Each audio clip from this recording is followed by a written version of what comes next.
Connaissez l'histoire de ce logo? Non, parce que c'est quelque chose que beaucoup utilisent pour vanner le Bayern de Munich. Mais est-ce que vous connaissez réellement la signification de ce logo? Derrière ce logo que beaucoup rigolent et que beaucoup disent que c'est le club du H et le club des N, eh bien, se cache une réalité beaucoup plus triste et beaucoup plus sombre. Bien entendu, certains mots seront coupés pour éviter tout souci. C'est pour ça que je dis le H et les N. Vous savez très bien pour qui ces deux lettres sont désignées, bien entendu. Pour commencer, et pour plutôt introduire le sujet, c'est simple, le Bayern de Munich a été fondé le 27 février en 1900. À partir de 1920, le Bayern deviendra, ou en tout cas commencera à devenir compétitif grâce à l'arrivée d'un nouveau président, le président Kurt Landwehr. Et petite particularité, les Juifs. En 1932, le Bayern de Munich gagnera son premier championnat d'Allemagne face à l'Eintracht Francfort, le Bayern gagnera sur le score de 2-0. Grâce à un entraîneur, Richard Cohn, qui a également une très bonne importance, et les Juifs également. En 1933, le H et son parti politique arrivent au pouvoir en Allemagne et ils mettent en place certaines réformes. Il faut savoir,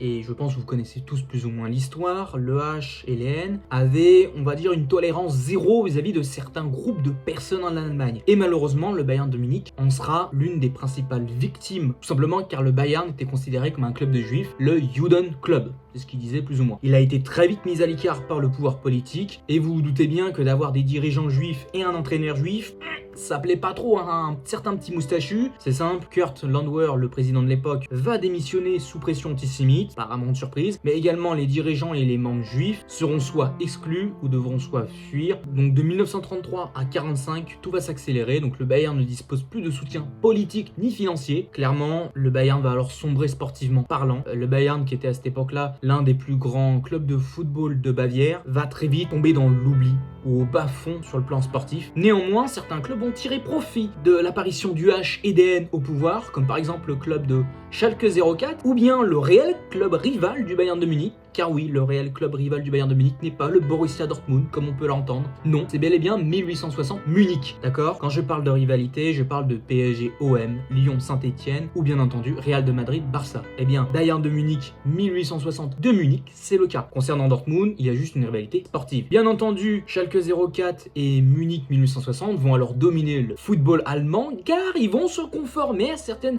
idéologies du petit H, c'est-à-dire les Ariens. Bon, faut croire que ça va leur profiter. Voilà, le Schalke 04 va d'ailleurs gratter, il me semble, au minimum un championnat. Comme quoi, c'est pas si mal de serrer la main à certaines personnes à une certaine époque. En 1938, Landwehr est arrêté et interné à Dachau, un camp de concentration de mémoire qui était proche de Munich. Il sera finalement libéré au cours de cette année-là et devra s'exiler en Suisse. À partir de 1945, le Bayern commencera alors une très lente remontée afin de revenir vers l'élite et le Bayern que l'on connaît à l'heure actuelle. Concernant ce logo, parce que c'est vrai que ça parle beaucoup et tout, eh bien non, le Bayern de Munich n'était pas le club du H, pas le club des N, loin de là. Le Bayern a toujours été un club qui se voulait progressiste, tolérant, qui était plutôt l'opposé des N et du H, pas du tout coopéré durant cette époque. Il a même souffert des persécutions, comme les Juifs. Pourquoi d'ailleurs le logo du Bayern a été changé? Eh bien, il faut savoir qu'à partir de 1933, le H a décidé de mettre en place certaines mesures. Les Juifs en ont été victimes car ils devaient porter l'étoile de David, l'étoile jaune connue, qui avait pour but de les reconnaître, d'accord, de les identifier par la population, mais également de les plus ou moins faire une petite humiliation gratuite. Eh bien, le Bayern de Munich, qui ne pouvait pas mettre une étoile de David, n'avait pas beaucoup de sens, je pense, dans le fond. Ils ont décidé tout simplement en termes d'humiliation, tout simplement de remplacer le logo du Bayern par la croix malheureusement célèbre et également la mention et compagnie. Mais en aucun cas le Bayern de Munich était associé de près ou de loin par rapport au H et au N. C'était malheureusement une victime en plus